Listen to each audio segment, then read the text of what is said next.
Hey, what's up? I'm Guy. I'm John. This is our YouTube channel. Subscribe to it and give this video a like. Podcast below in the description. Subscribe. So Bucks Packers is a afternoon Saturday game before the Sunday night game of Rams Niners, which will be everything we want it to be, John, as long as the Niners beat the Dolphins this week. The Fox pays a premium. They usually get good games too. Yes, they do. You know? They get Fox. There's gets a good reason. games. There's a reason Joe Buck and Troy Aikman they're looking at their game as just as important as the Sunday night game, right? Well, as they should. I mean, that's potential. Depending, the Niners have to take care of business. I watched the Dolphins Seahawks game this week on Tuesday morning, and I came away with this take on the Dolphins. The Dolphins are the guy in pickup hoops that should not make a shot, doesn't look like he should ever make a shot. You sag off him guarding because you're tired, and every time he shoots, you go, no. And he makes it. Like, you do have to guard the Dolphins, or they'll fuck around. Talking about me in 2006? You would yell, people, full disclosure, Middlecoff would yell, money, and it'd be like, no fucking way, and it'd go, and you'd be like, holy shit, this is so frustrating. It's just the way it is. Yeah, Middlecoff circa 2006 pickup hoops. No error on my jump shot. If you give the Dolphins no respect, they will make your life miserable. That game was 31-24, I think. It probably should have been 42-17, but it wasn't. It wasn't. I think that who I would equate the Dolphins to is they are a worse version of the Eagles in the sense of they don't have a star quarterback, right? The Eagles have Wentz. They have Fitzpatrick. But like the Eagles, they're going to play really fucking hard. And the Eagles, they are a battered team with injuries, but their effort level that game was fantastic, right? They just, every play, they were going full go. Like just the Niners. And their quarterback can make ceiling plays, right? That's the other part. Yeah, and Fitzpatrick can't. But the one thing they do have, which I don't know, by the time you're listening to this, Jimmy might be announced as back. I wonder if they slow play it. If Jimmy doesn't play, I think we got ourselves a game, which is scary because the Niners could lose this game if Jimmy Garoppolo doesn't play. They have two legitimate corners. Xavier Howard had a pick in that game against Russ. In the end zone. They paid him huge money like a year ago. They also then paid this offseason Byron Jones. So, while the Niners are playing with nobodies at corner, they have two highly paid corners. I would be shocked if we looked at their salary cap. Those are the two highest paid guys on the team. Yeah. Xavier Howard and Byron Jones. And Byron didn't play last week, I don't think, but I think he might be back this week. So, the Niners, the two wide receivers didn't really have any catches in that game. Now, if Jimmy's back, I would expect them to be more involved. But you just look at their offense, you go, the difference is Wentz. The Niners defense was fine against Wentz, right? He only threw for a little under 200 yards, but he hit the big play. I don't know if the Dolphins can do much more than that. So now it just comes, can the Niners, expecting Jimmy to get back? If you score 20 points against teams like the Dolphins, the Eagles, you're just going to win. If you keep the ball in, the game in the teens, that to me is where you're just on the edge of your seat in the fourth quarter against these average teams. If you score, you win. It's really the reason that the fucking Rams game, me and you were sweating it out and ultimately lost, is not because the Giants were that good. They scored 9 points, Guy. The reason that the game fucking we got screwed is the Rams weren't scoring. If they score 28, the game, they're not even sweating. We're not sweating, and we got more money in our account. Instead, they're just pussyfooting it around, 3 and outs. When you do that against average teams that play hard, now the Giants are less than average, but I think the Dolphins, it's fair to say, are, your 4, 5, 6 win team, but they're just every week, you can't sleepwalk against them. If you have a terrible offensive performance, the Seattle sleptwalked a little bit, and all of a sudden you're like, God, this game's a little closer than I'd like it. Yeah. But I remember sitting on my couch watching the game on Sunday morning thinking Seattle's not going to lose this game. Right. Right. So there was a split second. You're like, well, if something weird happens, like Russ fumbles or something, that's all it takes. And when you have your backup quarterbacks in, as we saw with Mullins, weird shit can happen at any moment. If Jimmy's in, now he hasn't played in a couple weeks. There is something there too. You haven't played in a couple weeks. You don't just come back the game you were playing against the Jets. You just get to replay that level. It might take you a little bit. Yeah. Well, you can't. One thing with Miami, even though Fitz doesn't have the ceiling of Carson, he can't just lead you on a go-ahead drive with 2.5 minutes left, right? I mean, that score was closer because he marched him down the field late. To me, the recipe, there was a drive right before Russell threw the pick in the end zone, the ball that Howard picked off. They I don't know how many consecutive runs they had, but it didn't feel like they threw the football all the way down the football field until they got in the red zone. And then they threw the ball 3 times and really weren't. It was weird. It was weird. Like the interception almost made sense with the way their offense looked in the red zone on that drive. To me, the Niners, I'm going back to look like what their high carry total has been this year. But I would not be surprised if the 49ers run the ball more in this game against Miami than they've run the ball in any individual game so far this year. 25 carries against the Cardinals, 29 carries against the Jets, 25 carries against the Giants, and what were they this week? Their running back situation is a little bit of an issue. Like, Jerick McKinnon's solid, I know, but he's not really a bell cow. Mozart is their star running back, and he's not going to be back at minimum till next week. Like, to me, you watch them play, we questioned when he got mad about his money, and it wasn't necessarily him, it was his agent. They did kind of have a point when you watch the team play. Like, he is really – I always thought, like, God, he's pretty replaceable. Then you watch him. Well, he's not replaceable given the guys they have, right? He is dramatically better, I'd say, than McKinnon in the sense of any carry can turn into 20 yards. Like, Jerick, I commend and I have nothing but admiration for his – most people might have quit, right? Terry ACL equivalent of back-to-back years.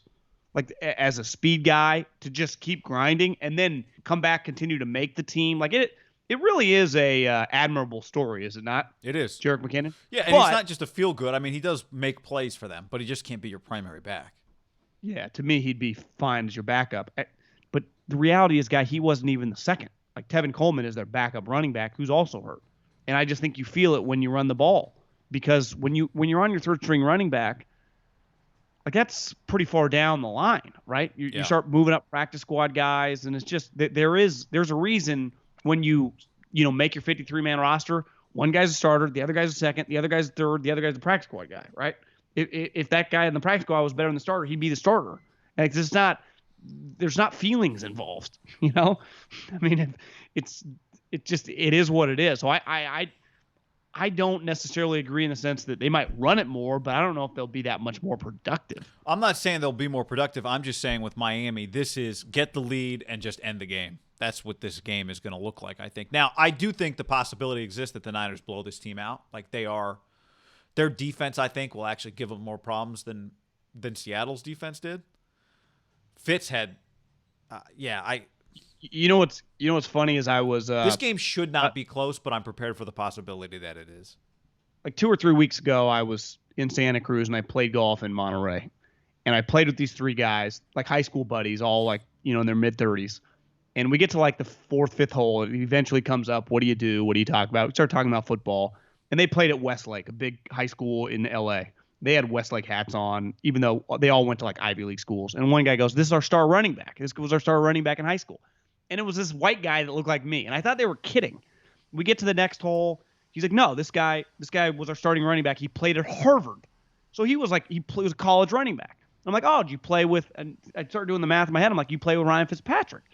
He's like, "Yeah." He's like, "The crazy thing about it is when I got there, we had a legendary quarterback that he backed up that was like breaking all these records." I'm like, "Did anyone think he was going to be an NFL quarterback?"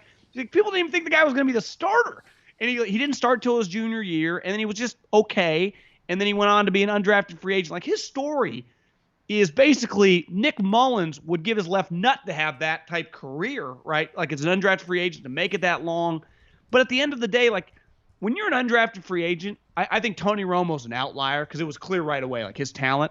Most undrafted free agents, their talent is nowhere near what, like, highly drafted guys are, right? And you see it with Fitzpatrick. His arm's not great.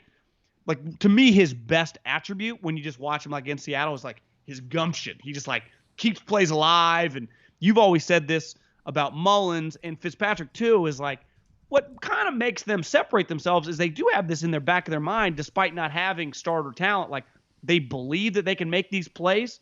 And it historically has got Fitzpatrick in a lot of trouble, right? Like, he has some games where you're like, oh, my God, he threw 4 picks. Yeah, he also has the Fitzmagic games, right?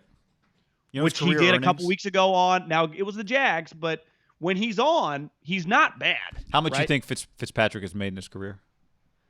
I think I looked it up when I got home that day because I was like, God, that's a pretty crazy story. Yeah. I think like $70, $80 million. Yeah, $71 million. But this guy went to Harvard, and I would imagine like it's one thing when you're at Alabama or USC. When you do step in the halls, like every guy that plays or is dressing probably thinks like if this goes right, I could go to the pros. When you go to the lower level programs, especially Harvard, I don't think many people walk in there thinking I'm going to go to the NFL. Fitzpatrick guy, I had to Google, he's been in the league for 15 years. Like it's not like, he's had a 7-year career, not a cup of coffee. He's been starter. I think he's been on every team in the NFC East except the Patriots, which he's got Patriots written all over his career in 2 years when he's backing up, Mac Jones. Well, to me, he might be on the team next year after Cam goes somewhere else, gets paid. Tua's the starter in Miami. They draft a quarterback, but Fitzpatrick is – it's a good call. Don't you think just his career, and he wins like 10 games. Fitzpatrick's career's like, I don't know if we're going to see that many again. Just how many guys get drafted high now and turn out to be solid. It's going to be hard for those guys. Does Mullins have 10 years in the bag? Because I don't think so. But Fitzpatrick, like, is anyone going to sign Mullins to be their starting quarterback? Like, Fitzpatrick has multiple times entered camp as the starting quarterback, right? Fitzpatrick's a lot better than Mullins. Yeah. I mean, I think that, and he was. Remember, Fitzpatrick had some moments. But you do feel like the Niners, they now are going back-to-back weeks of getting Wentz with nobody, and he's not playing that well. And then you look back, you go, God, they outgained him. He didn't really kill you. That one hurts to lose. Like, I think you can stomach the Kyler Murray loss. Like, he kicked your ass. You're like, okay, if I'm going to lose the number 1 overall pick in the draft and he's playing well, you can lose that game. We lose to Wentz, who's not playing that well, and then you go, we got Fitzpatrick coming in. To me, it's just like, you got to beat that guy. That guy can't beat you, right? Oh, and the schedule that's coming up. This is a must-win football game for the 49ers. It's a must-win. Now, I do think we also should go into every week going, I think one of the main questions we should ask ourselves before we look at a Niners game is, can this quarterback make plays with his legs? Fitzpatrick kind of can. Not to a Wentz level, though. But, you're right. He can. And his arm isn't as strong once he's making moves. But, I mean, maybe he's in the middle ground. But I would say, like, are you going into a game? Are you playing Russ, Kyler, Carson, Mahomes, Deshaun, Josh Allen, or are you playing the other category of guy? Can I give a hot take? I was thinking, someone DM'd me this, I think a couple days ago, and they asked me a question about the Eagles, and they're like, I'm an Eagles fan, but I wonder this. The Niners have been a lot on national TV the last couple of years.